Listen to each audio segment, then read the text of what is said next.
नहमदुहु व नसल्ली अला रसूलिहिल करीम बिस्मिल्लाहिर रहमानिर रहीम। अस्सलामु अलैकुम व रहमतुल्लाहि व बरकातुहू। उम्मीद है आप सब बखैर व आफियत होंगे। आज का मेरा मौजू आपसे बात करने का सलातुर रसूल है सल्लल्लाहु अलैहि वसल्लम कि हज़रत मोहम्मद मुस्तफ़ा सल्लल्लाहु अलैहि वसल्लम अपनी नमाज किस तरह अदा करते थे, कि हम ये तरीक़े जान कर अपनी अमली ज़िंदगी में इन पर अमल करें। और हाजिर तो हमने होना है 5 वक़्त, तो अगर हम नबी करीम सल्लल्लाहु अलैहि वसल्लम के बताए हुए परफेक्ट रास्ते पर अमल पैरा होंगे तो सवाब नमाज का भी, सुन्नत पूरी होने का भी, और क्योंकि वो अल्लाह के महबूब नबी हैं तो उसका भी अलग सवाब। तो मैं आता हूँ उस तरफ के अल्लाह के रसूलुल्लाह सल्लल्लाहु अलैहि वसल्लम अज़ान जिस तरह आती तो मस्जिद की तरफ जाते, तो जब जमात करवाते तो अल्लाहु अकबर ये हथेलियाँ खोल लेते, ठीक है, इधर रखते, अल्लाहु अकबर कानों की ये लूप इसके बराबर, अल्लाहु अकबर के बाद उसके बाद आ जाते हैं कि हमारे बाज़ लोग फ़िरका वारियत में हैं। मैं इस चीज़ के मुखालिफ हूँ कि भाई फ़िरका वारियत कुछ भी नहीं, क्योंकि उस दौर में कुछ फ़िरके नहीं थे। तो हमने तो 5 वक़्त अपने रब के हुज़ूर हाज़िर होना है। तो आप इसके बाद, क्योंकि वो एक बात है, कई लोग सवाल भी करते हैं, इसके बाद भाई आप रवायतों में ये भी आता है कि अल्लाह के रसूल ये इधर सीने पे हाथ रखते थे, रवायतों में ये भी आता है कि अपनी नाफ पे रखते थे।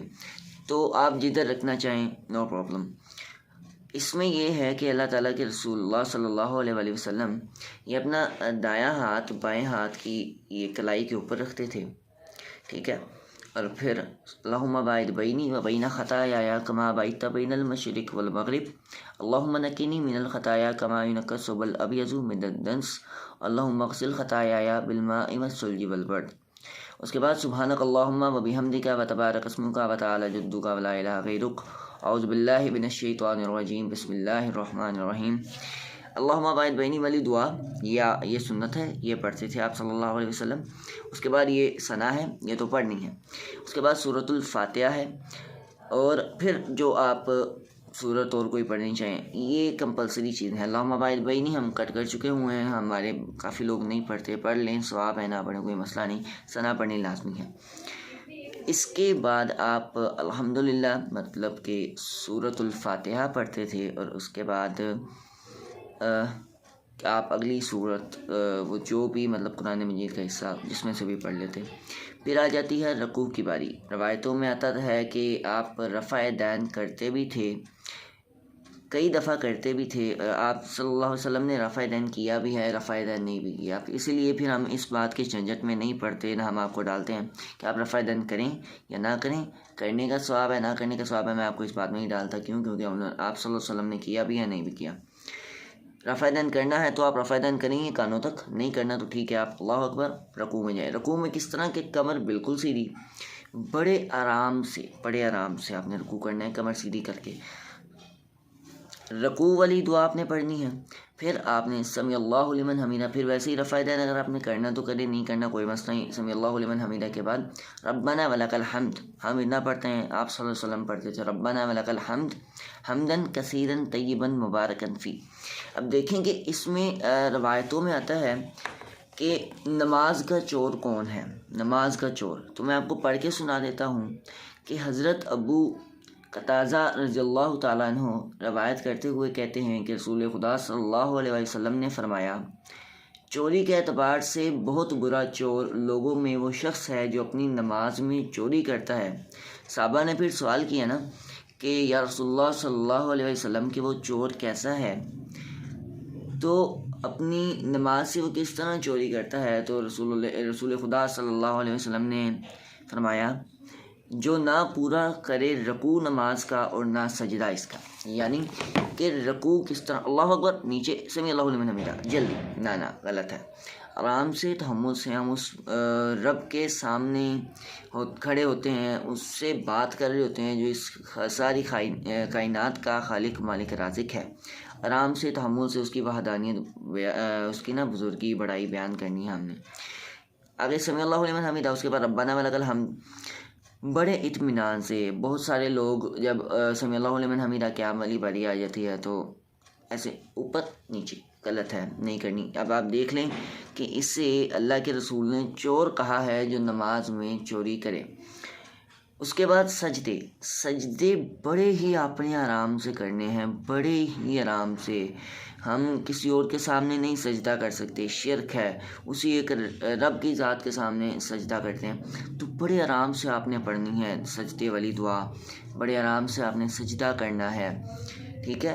سجدے میں آپ کی یہ ہاتھ کی انگلیاں کھلی ہوں اور یہ کانوں کے برابر آپ نے رکھنی ہیں۔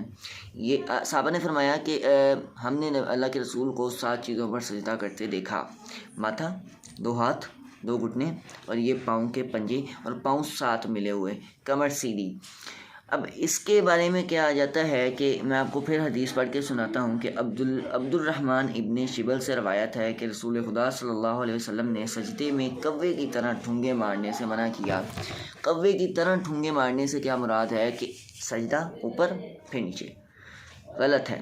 سجدہ کرنا ہے، تحمل سے کرنا ہے، بڑے آرام سے کرنا ہے، اور بڑے آپ نے پیار سے سجدہ کرنا ہے، اپنے رب کی بڑائی، آپ نے اپنے رب کی بڑائی بیان کرنی ہے۔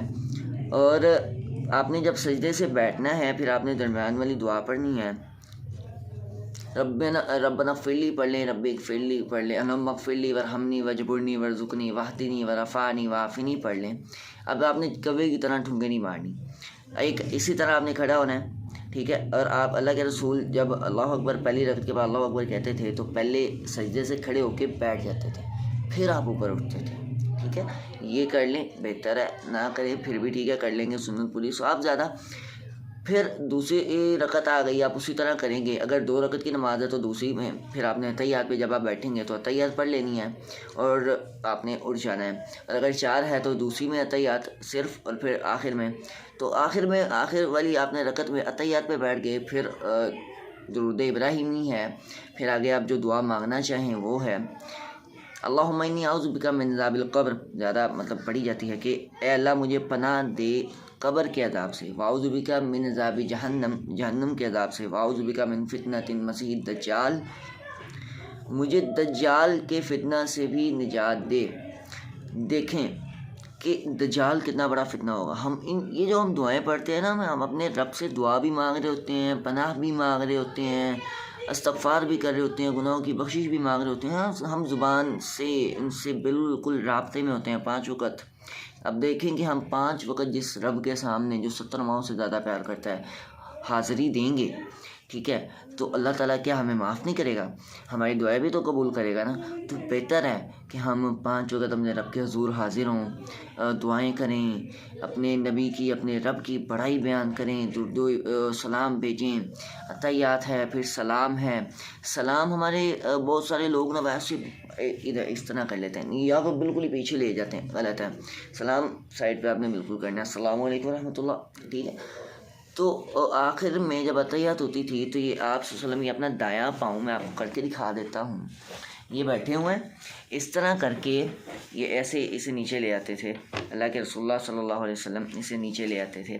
آپ کو صحیح سے دکھا دیتا ہوں، یہ دیکھیں، یہ اس طرح یہ ایسے نیچے لے آتے تھے اللہ کے رسول اللہ صلی اللہ علیہ وسلم۔ اس کے بعد اتحیات ہو گئی، پھر آپ کا سلام آ گیا، پھر اللہ اکبر اونچی سا، پھر 3 دفعہ استغفر اللہ، اس کے بعد کی جو دعائیں ہیں۔ تو یہ میرے نبی کی نماز تھی، اور اگر ہم اسی پہ عمل پیرا ہوں گے تو ہمیں نیکی بھی، ثواب بھی، دنیا اور آخرت میں عزت و کامیابی و کامرانی بھی، اور یار سائنٹیفکلی بھی بہت ثواب۔ کسی کی کمر میں درد ہے، ٹھیک ہے، آپ سجدہ اس کو لمبا کروا دیں، کمر کی درد ٹھیک، رکوع اچھا کروا دیں، کمر کی درد ٹھیک، ٹھیک ہے۔ اگر آپ ٹانگیں اپنی سینے جتنی کھولتے ہیں تو آپ کو کسی طرح کی کمزوری نہیں، ٹھیک ہے۔ اسی طرح آپ کے جسم کے ہر جوائنٹ، جو شخص 5 وقت کی نماز پڑھتا ہے وہ بیمار نہیں ہوتا، جو شخص اذان کا جواب دیتا ہے اس کو کسی طرح کی بیماری نہیں لگتی، البتہ کہ وہ اذان کا جواب دیتا ہو، ریگولر دیتا ہو۔ جو شخص اذان کے بعد دعا جو مانگتا ہے اللہ تعالیٰ دعا قبول فرماتا ہے۔ تو میری آخر میں دعا ہے کہ اللہ تعالیٰ آپ کو مجھے اپنے نبی کے بتائے ہوئے راستے پر، اپنے نبی والی نماز پڑھنے کی توفیق عطا فرمائے، بتائے ہوئے راستے پر عمل پیرا ہونے کی توفیق عطا فرمائے۔ سبحان ربک رب العزت عما یصفون، السلام علیکم ورحمۃ اللہ وبرکاتہ۔